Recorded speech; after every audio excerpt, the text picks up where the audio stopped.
Yeah, the mega powers of Scott from NerdSync and Joel from Cape Joel are proud to present another smarktacular episode of Super Suits, the internet comic book show where we go beyond the mat to discuss the history of the most famous comic book lawsuits and trials. And on today's show, we got two great tastes that taste great together because we're going to take a closer look at one of the many times the world of professional wrestling crossed over with the world of comic books. Now, I know what you're thinking at first glance, superheroes and sports entertainment don't exactly seem like they would make good bedfellows, but upon closer inspection it becomes apparent that they both actually share quite a few similarities. Comics and wrestling both have larger-than-life heroes and villains dressed in wonderful costumes, ongoing storylines that lead up to major events wherein they usually expect you to pay more money to get the whole story, and that's not even mentioning the long and storied history that spans generations worth of fans, or the fact that both comics and wrestling push a ton of plastic in terms of action figures, t-shirts, and other such merchandise that arguably make more than the main products do. And for today's topic, we're going to be looking at this guy right here, Terry Bollea. Now, Mr. Bollea began his wrestling career in 1977, and since then, he had had a number of different ring names throughout his career, ranging from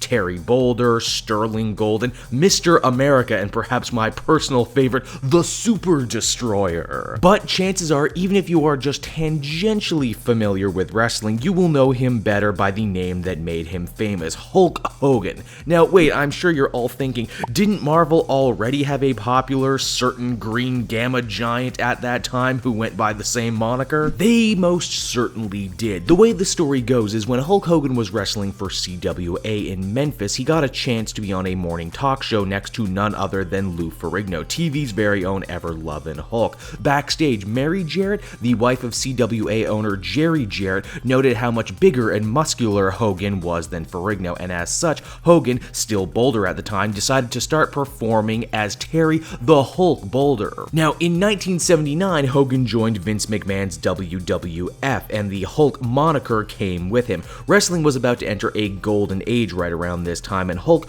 got more and more TV time, so you can bet Marvel Comics came a-callin' wanting a piece of the Hulkster's action. Now, if you've been watching the last 10 episodes worth of Super Suits, you can't be blamed for thinking that this might have led to some manner of crazy legal battle that spanned the years, only it kind of didn't. Marvel, Hogan, and the WWF managed to reach a compromise that worked for everybody involved. The way it worked was Marvel would hold the Hulk Hogan name and license it to the World Wrestling Federation for a fee. Now, no one can exactly confirm how much, but you have to imagine it wasn't cheap, and considering how huge Hulkamania was for a moment in time, it was a cost they were more than willing to pay. But yeah, as crazy as it might sound, for a bit there, the House of Ideas owned the Hulkster, and it had some long-reaching ramifications that I'm sure nobody considered. Like, for one, certain Hulk Hogan action figures actually carried the Marvel logo with them, and when Valiant Comics decided to dip their toes into doing wrestling comics, Steve Ditko was not allowed to use Hogan for their WWF Battlemania series. Stranger still, Marvel never really bothered to do much with owning the Hulk Hogan name, even though theoretically they could have done whatever they wanted.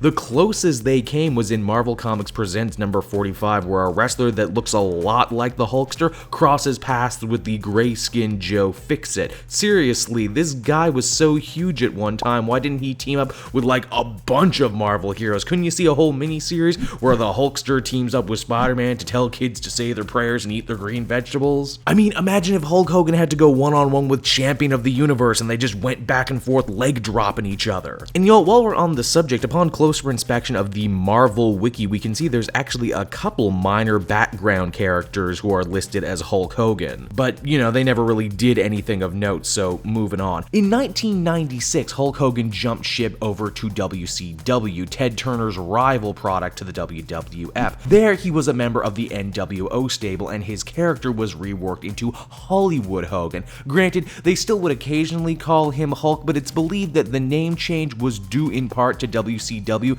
not wanting to pay Marvel nearly as much money nearly as often. Now, in 2005, this arrangement would come to an abrupt end when Hogan would just buy the name from Marvel for use. Once again, I can't get anything concrete on how much he paid or even why it took him so long to finally go through with this, but that was, if nothing else, the end of all these legal shenanigans. And whatever happened to the man with hair as golden as wheat and skin like a hot dog? Oh man, man, what's a nice way to say messy divorce, followed by sex tape, followed by legal battle with Gawker, followed by racist comments, followed by victory over Gawker, that more or less torpedoed his career and got him scrubbed from the now World Wrestling Entertainment record books?